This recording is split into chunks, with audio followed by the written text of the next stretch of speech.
All right, so this is going to be the second video for Note 65. In the first video, I went through problem number 1, which is a review of graphing quadratic equations.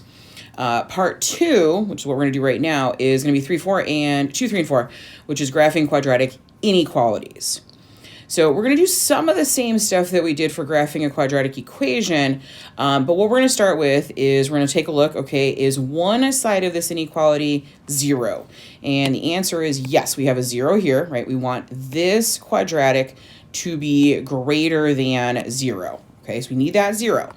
And so what we're going to do to start this is we are going to factor, oops, there we go, get the pen to work, factor this quadratic. Now, if you did look at the first video or you looked at the equation right above, this is the same little polynomial expression, right? X squared minus 3x minus 18. So the factoring doesn't change, right? We're still going to use a 6 and a 3, make the 6 negative, make the 3 positive, because negative 6 times 3 is negative 18, so that multiplies correctly. And then negative 6 plus 3 makes the negative 3x that we want in that middle term. So from these two factors, we are going to get two critical values, all right, 2 zeros, if you think about it that way. So we've got a 0 of 6, and then we have a 0 of negative 3. Now the difference is we're going to graph this simply in terms of x because that's all we have in this equation, or inequality. My apologies for using the wrong term. So in this inequality, all we have are x, so we're going to keep this to the x-axis, all right, one number line. So on the number line, let's go ahead and put a 6. Let's go ahead and put a negative 3. And the idea is that we can test each of these little intervals to see is this expression greater than 0 or not. So let's start over on the far left side. And let's say I want to test negative 4. I want to pick any number less than negative 3. It doesn't particularly matter, but I'll go ahead and pick negative 4. So what that means when we talk about this, we're testing. All right, so into this inequality, I'm going to put this test value, and I want to see if it tests true or not.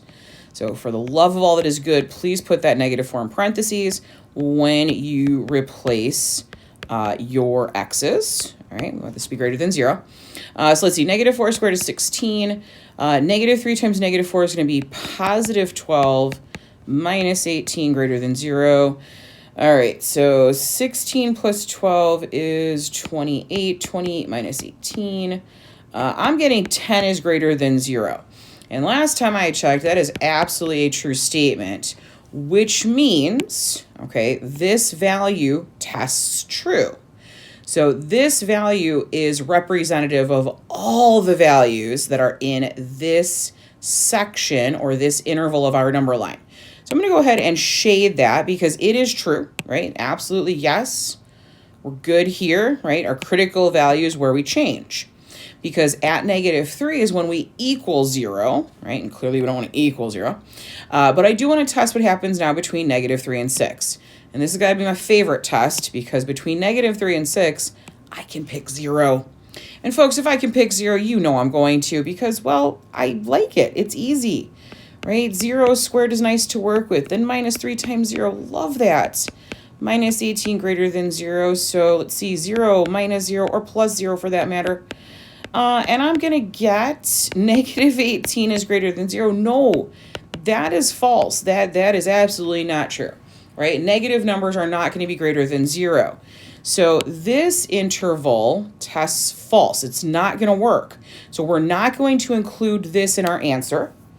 But the last interval now I want to test is anything greater than 6. So again, pick any value greater than 6. If you need to do it by hand, maybe pick a value super small, right? I'll pick 7 here. So let's see, 7 squared minus 3 times 7 minus 18 is greater than 0. All right, so 7 squared is 49. 3 times 7 is going to be 21, so minus 21, and then minus 18. So let's see what we got here. 49 minus 21 is going to be 28. 28 minus 18. There's 10 is greater than 0. Hey, that's true again.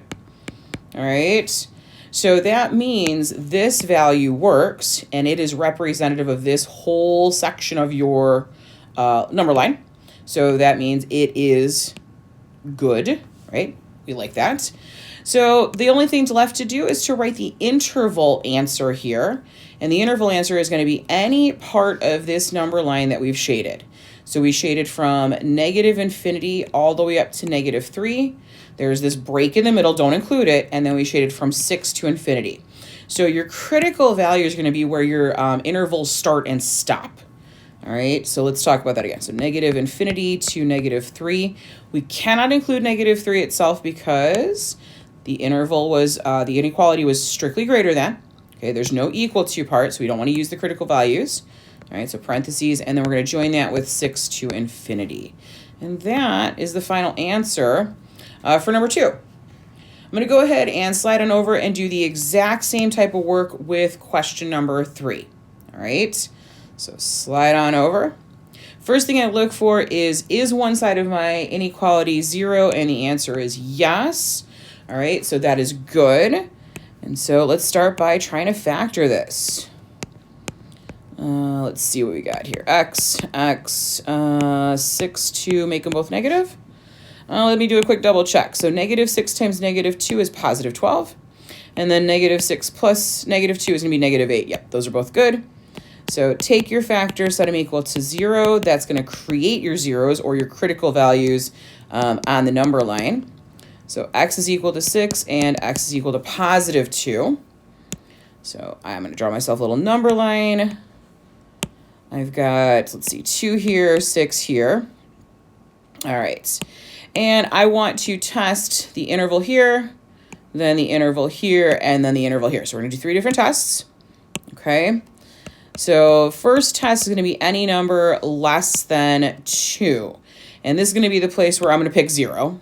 Okay. So picking 0 here. If I can pick 0 in one of my intervals, I am going to. So let's see. 0 squared minus 8 times 0 plus 12. And I want that to be less than or equal to 0. So 0 minus 0 plus 12. I'm going to get 12 is great, less than or equal to 0, which is not true. All right, that is a false statement.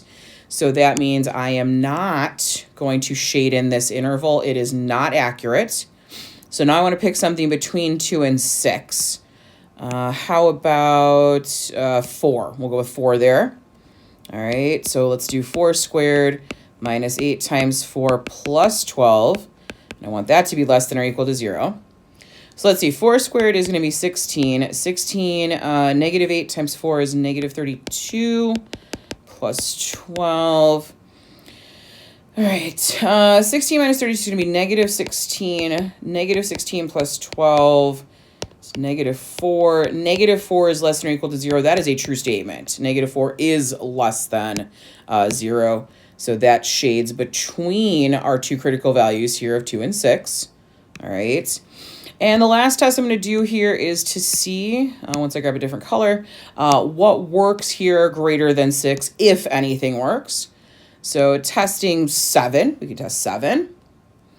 I'm farther over. Okay, so 7 squared minus 8 times 7 plus 12.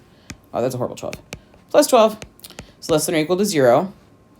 So let's see, 7 squared is 49, minus 8 times 7 would be 56, plus 12, less than or equal to 0. So let's see what we got here. 49 minus 56 would be negative 7.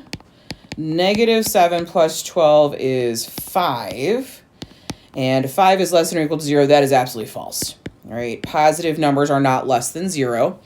So that means anything greater than 6 has been tested to be false, so that's not included. What we are going to include is just these values between 2 and 6. All right, those were the ones that tested true. And 2 and 6 get to get included in our answer because of the equal to component on your inequality. So that's going to show up in your interval. So we're going to do 2 to 6 with brackets on the end, because that includes the 2 and the 6. So there is the final answer for number 3. All right. And let's go ahead and slide on down and over and do number 4. There we go. So first thing I always check for again is one part of your inequality 0? Yes, it is. All right. So we've got the 0 there. Let's go ahead and factor that left side. Factoring out a GCF, we'd have x taken out and then x plus 4. All right. So there's no other factoring to do here. Let's go ahead and set our factors equal to 0. Conveniently, right, one of your factors already solved then. For the other one, you're going to get x equals -4. All right, so the number line, we have, let's see, 0. We've got, whoops, helps if I pay attention to my numbers here. -4, then 0. Got to put the numbers in the right order on your number line, or else we're going to have some problems. Okay, so I need to test a value that is less than -4. I tend to pick something pretty close to -4. Keeps the numbers relatively low, so I'll go -5. So for our test here, I'm going to do -5 squared plus 4 times -5. That's supposed to be greater than 0. So let's see. -5 squared is 25. 4 times -5 is -20. 25 minus 20 is 5. 5 is greater than 0. True statement. So true statement means these values from -infinity to -4, because we're testing that interval, those are true. So now I want to test between -4 and 0. So picking, I don't know, I'll pick whoops, there we go. I'll pick -1. All right, pretty easy number to work with maybe. So let's see, -1 squared plus 4 times -1 is greater than 0. So -1 squared is going to be 1. 4 times -1 is -4, greater than 0. 1 minus 4 is -3. -3 is greater than 0. No, it's not. All right. So the values between our two critical values for -4 and 0 do not work. So no shading there. And now I want to pick something greater than 0. All right. So how about I pick +1? Let's see what happens when I pick +1. So 1 squared plus, whoops, there we go, plus 4 times 1. There's the plus, greater than 0. My pen's glitching a little bit. Let's see. So 1 squared is 1. 4 times 1 is 4, greater than 0. So that's going to be 5 is greater than 0. That's true. All right. It was true when we did it for -5. It's going to be true when we do it now for +1. So that means that everything from 0 to infinity is going to test true, right? Because that one value represents this whole interval.